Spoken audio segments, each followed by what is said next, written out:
So Nexthink has just launched I think it's the Experience platform.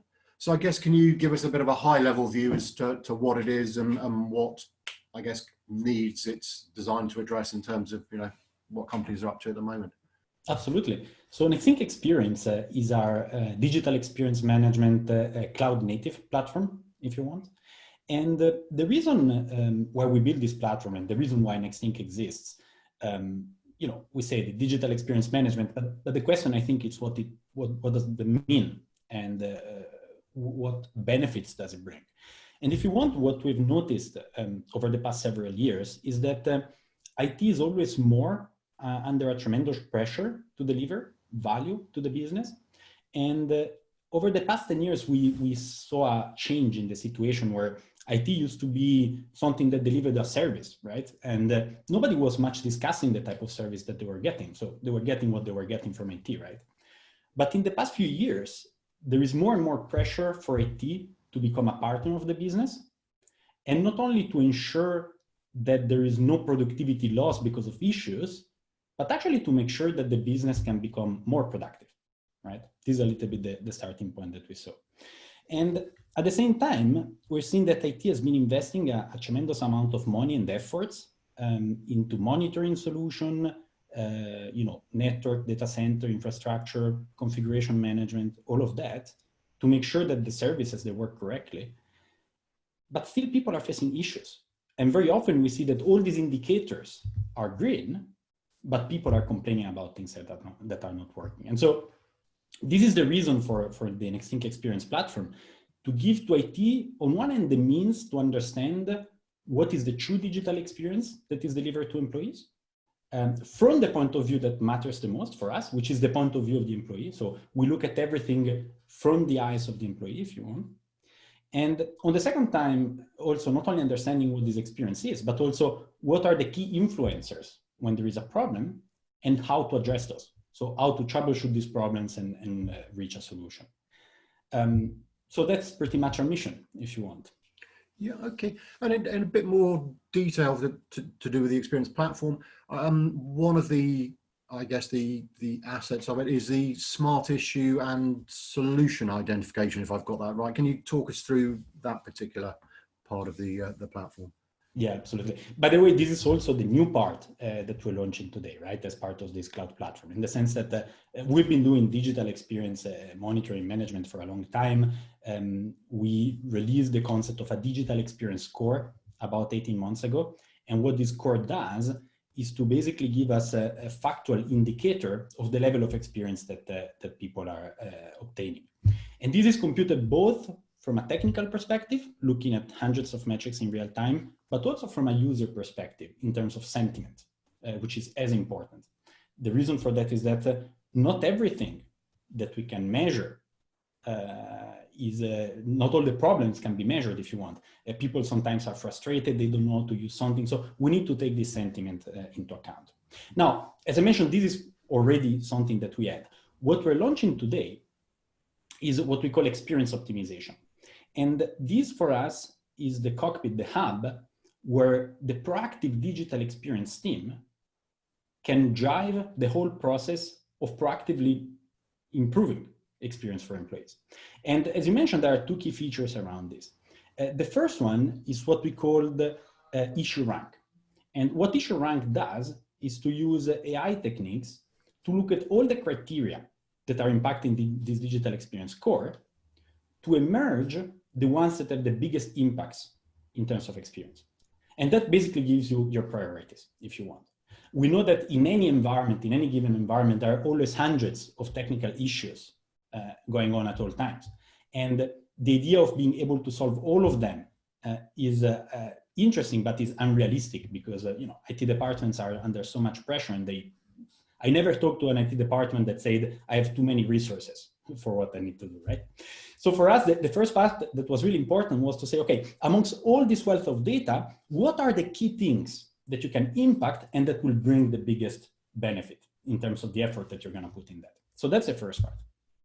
Then the second part, once you've identified what are the key factors, I don't know, maybe you figure out that logon times are something that are massively impacting your user experience. Or maybe there is a specific business application that is not performing as it should. Maybe SAP is very slow for some of the users, right? So those are the kind of things that the system will tell you. Then the question is, how do you solve it? And what do you do to figure those things out? And what we noticed is that, IT teams, they have so many things that they need to worry about that they cannot be an expert on everything at the same time. So what we did was to put together all the knowledge that we accumulated over years of experience, if you want, in what we call playbooks. So playbooks are recipes, if you want, that are associated to these various problems that might appear out of issue rank. And they give a step-by-step guide to the IT team, to the proactive team, on common market resolution to get to the conclusion of these problems, using Nexthink, but also using other tools in their arsenal. And with that, basically what we gain is that issue resolution becomes much faster, because not only we provide the underlying data that is needed for the troubleshooting process, but we also give the recipe on how to use and consume this data to get to a conclusion. And so that's how these two technologies are playing, if you want, to really simplify the life of these proactive teams and empower them to resolve issues much faster than before. Okay, and the platform, I guess, gives real-time visibility into the employee experience, but also I'm intrigued, it gives context-driven employee feedback. Can you tell us a little bit about how those two, I guess, work in tandem? Yes, absolutely. Well, first of all, the real-time metrics, right? We believe that real-time is very important because you want to be able to troubleshoot problems as they happen. But for us, real-time also means being able to go back in the past. It's not only the now, because you don't always have the ability or the opportunity to investigate a problem when it occurs. Very often, you have a problem that it occurred a couple of days ago. And what Nexthink allows you to do is to go back in time and look at exactly what happened in this moment where the problem happened. So there are many aspects of this real-time collection and processing that contribute to that. Now, as I mentioned before, purely technical data is useful, but is not always enough. And so we complement with what we call Nexthink Engage. Nexthink Engage is a way for IT to communicate with end users with a privileged and we call it hyper-targeted channel. It means that we can ask the right question to the right person at the right time and in the right context. So imagine, for instance, I'll give you just an example, but imagine that we're deploying a new version of an application, or we just migrated from Teams to Zoom or something like that, right? Which is pretty current today. And we want to understand how people are interacting with this new application. So we're going to look at all the technical metrics in terms of availability, response times, and things like that. But maybe we can say, after 2 hours that the user started interacting with this new application, ask them how they feel about it. And then do it again after 12 hours to see the difference in the learning curve and something like that. And this is something that we're really allowed to do in a very easy way, thanks to this hyper-targeting. The moment when the 2 hours are elapsed, the user will see a little pop-up appear on their device with this interaction. And we came up with Engage to get feedback from end users, but then what started happening is that we saw companies using it for many other reasons that we never thought about before. So a very common example is when they notice that there is an outage, they use this to proactively communicate to the end users, saying, look, we know that there is a problem with this service, we're working on that. And it's a very simple fact, but it's so reassuring for employees to know that somebody's taking care of that. So immediately, that's something that can decrease the downtime because they know there is a problem, they can switch to some other task. But at the same time, it also increases the confidence that they have with respect to the IT department.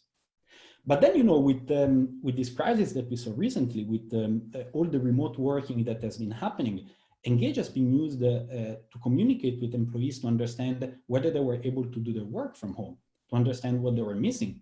We also had some customers going as far as using this to understand the well-being of employees because of the difficult situation that was happening. We never meant this to be used that way, right? But so in the end, by putting together those two things, we get on one end the sentiment, on one end the technical metrics. We can also relate the two. So we can use the sentiment to drive priorities and the technical metrics to tell us what we need to do to improve it, right? And many opportunities like that. Okay, that's fascinating. And I guess I've got to ask, I mean, would you characterize this, and I suppose, does it matter? But would you characterize this as an AI ops solution, or is it something a little bit different, or moving AI ops, notching it up a little bit? How would you characterize it? It's a very good question. I'm not sure I'm great with labels myself, but looking at the market, I feel that Nexthink is something that is a bit different from that, in the sense that we combine real-time analytics, user feedback, automation in a single unified platform that is able to live on its own, if you want. So that's a great value of Nexthink, is when you get it inside of your environment, you don't have a ton of external dependencies to get value out of it. However, we do integrate with some of the most common solutions like ServiceNow, Splunk, Power BI to make it even better. But the point is, in a single unified platform, you can really end-to-end drive this digital improvement process. And I think this is one of the things with these three factors, real-time analytics, feedback, and automation, that makes Nexthink quite unique in the space that I see today. And before we finish, clearly, I mean, you highlighted that during the pandemic, the product was used for things that you hadn't even thought, the company hadn't even dreamt of. But where do you think we are in home working, etc.? Flexible working seems to be here to stay, but how would you characterize intelligent automation, I guess, moving forward? Are we just at the infancy, or is it fairly mature? And certain, obviously there are certain industries we tend to think of, finance and stuff, that lead the way. I guess, just a snapshot of where you think we are and the potential, if that makes sense. Look, my feeling is that in truth, we're just getting started. And I mentioned before, personally, I've seen many changes in the market, and this transformation in some ways is accelerating. So we saw IT, they started as a service provider, then becoming a business partner, and this is clear all over the place. And IT is also moving, I think, from being reactive. So many companies are still struggling with firefighting and being reactive, but now there's a clear understanding that they need to become more proactive with respect to things. But then it's just a step, because once companies start to become proactive, I believe there is going to be another move that is from proactive to preemptive, which is a step forward with respect to that. At the same time, we're also seeing this shift in terms of moving from traditional SLAs, if you want, to something more related to what we call XLAs, so experience level agreements, where rather than counting the uptime, you count the satisfaction of users, employees, and their ability to get the job done. So when we look at all of this, I think, this is just a starting point. And what the market is evolving towards is something that is really putting employees and users at the core rather than systems. So today IT still thinks a lot about systems, right? But we want to put people at the center of things. And if anything, what we saw is that this crisis is actually accelerating many of these things, right? Many of our customers, they had programs for enabling remote working, to enabling collaboration, and they were planning to roll them out over the next 2-3 years.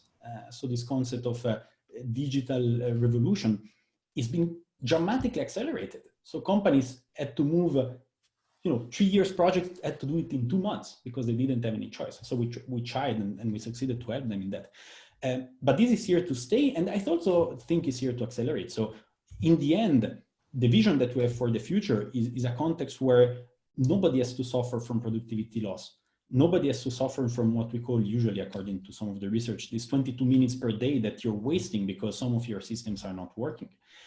But also getting to a context where IT is able to give suggestions to the users to become more productive and to enjoy the workplace more. So how to get things done faster, better, with less pain, right? I think this is the future that is going to open up one day, once finally we're going to manage to get this all this incident and firefighting sorted out, and we can focus on true improvement of the processes that we have in place. Okay, and you've obviously alluded to the future there, but in terms of Nexthink itself, it might be a bit greedy to ask you when you've just obviously made an announcement about a new product, but what else, without giving away any secrets, is on the roadmap for the company? No, absolutely. Actually, thank you for asking. I like to talk about the roadmap and future a lot, given my job. But I think there are many things. On one end, we will continue to improve the existing products that we have. We're getting a ton of customer feedback about how to make those products more efficient, faster, to solve more use cases. So we have a continuous stream that is really dedicating to this feedback and to how to improve the daily lives of the people that are using the product. On the other end, we have a second track that is really big investments around artificial intelligence, if you want. And this is really with the goal of getting to the root cause of the problem much faster, and later on to actually anticipate problems. As I was mentioned, moving from proactive to preemptive, being able to say to an IT specialist, what you're about to do, well, don't do it because it's gonna cause problems. You know, this update of this driver that you want to roll out, we've seen it in other environments. If you're gonna do it with your current environment, it's gonna end up in a lot of pain, right? These kind of things. And then we have a third track, which is focusing on what we call business services. And the concept is this: in the end of the day, the devices that we use are there with a simple purpose, to enable us to use applications and to be productive with these applications, right? And today we're still in a place where we need to worry about these devices. They're not yet completely a commodity in the sense that they have problems, we need to maintain them. And when I talk about devices, you know, it's not only physical devices, there is a big move towards virtualization. So this is a big part of that. We still a lot of problems and actually complexity that is increasing. But at the same time, we're evolving the product to give us more details around the quality, the performance, and the functionality of the applications that are being used by employees. So to understand, you know, whether the experience in Salesforce is excellent or whether it's something that we need to improve. And if we see a problem, is it on the data center? Is it on the client? Is it on the network? Is it on the infrastructure? So what do we need to do to resolve that? So this is going to be a third area of investment for Nexthink over the next few months, absolutely. Okay, sounds like you've got a busy time ahead, but I appreciate giving us some time now. Thanks very much indeed. Thank you very much.